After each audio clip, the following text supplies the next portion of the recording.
Hey, Ann Coulter, when do you think fake news will figure out that John Bolton getting fired is of no concern to anybody in America and is not actually even a story? Nobody even knew he was still working there. I know. And if you're going to have a story about it, I mean, it seems to me it's a much bigger story that Trump ever hired this guy. And I ought to say, I love John Bolton.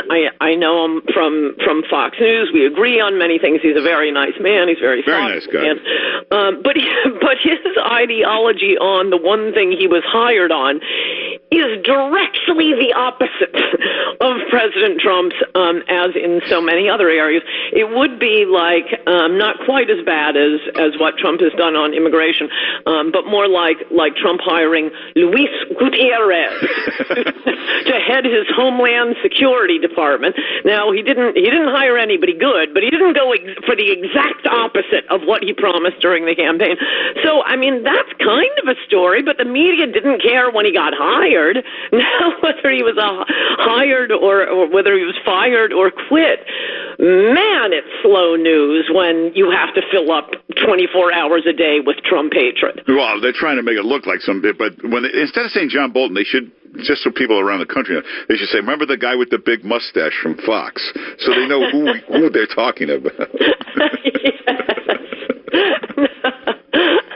You're right. Well, they did need to change the subject pretty quickly from that North Carolina congressional race. I had not been paying much attention to it, but I gathered that liberals figured, we got this one in the bag, so we're going to make this the test case. Well, they always believed these fake polls where they have Republicans at 23% of the sample, told them that the Democrats going to win big in North Carolina. And, of course, the Republicans won big. So when are they going to figure out what is the purpose of that fake poll stuff? What does it do for them? It never works. Well, in the abstract, it would not be a good sign that a district, both Romney and Trump won by 12 points, that it was so close. But in this case, I mean, the difference is, and again, I haven't even been following this race, and it's obvious. The reason they were having this race is that some guy working for the Republican apparently cheated somehow. Yeah. He filled out, what Democrats do every election, let's remember.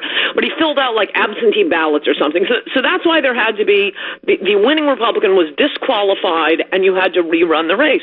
Well, what generally happens is people get ticked off at the party where there was cheating, and it doesn't matter that it wasn't the same guy running. So it's not that much of a surprise that it was a close election. And I will also say, as you know, I don't exactly think Trump is a shoo-in for re-election. But to be believing these polls where Andrew Yang is 8 points ahead of Trump? Oh, come on. So what's going to happen in tomorrow night's debate? Biden obviously has to stay awake and not make any big mistakes, right, to stay in the lead? Yes, I think it is going to be Warren, Sanders, Kamala, probably mostly going after Biden. He's definitely the one to take out.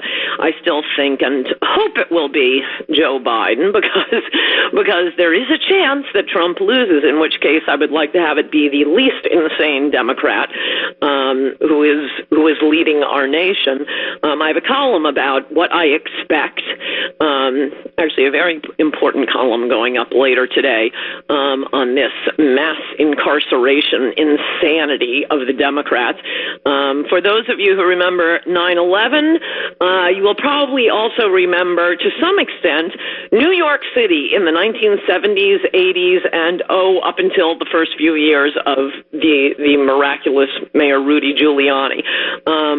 Democrats have the luxury of having lost the debate on crime for the past several decades. So we have all these idiot millennial voters out there who have no idea what kind of world, what kind of country, what kind of city every Democrat except Joe Biden is trying to bring back by throwing people out of the prisons. Well, actually, that's a very important column. That comes out tonight, right? Yes. All right. Well, make sure you read that. Go to AnnCoulter.com and make sure you follow Ann Coulter on Twitter. She's quite the tweeter on Twitter.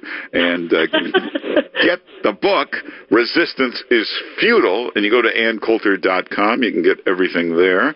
But look for that new column tonight. Ann Coulter, thanks for being with us. Good to talk to you, Mark Simone. Bye-bye.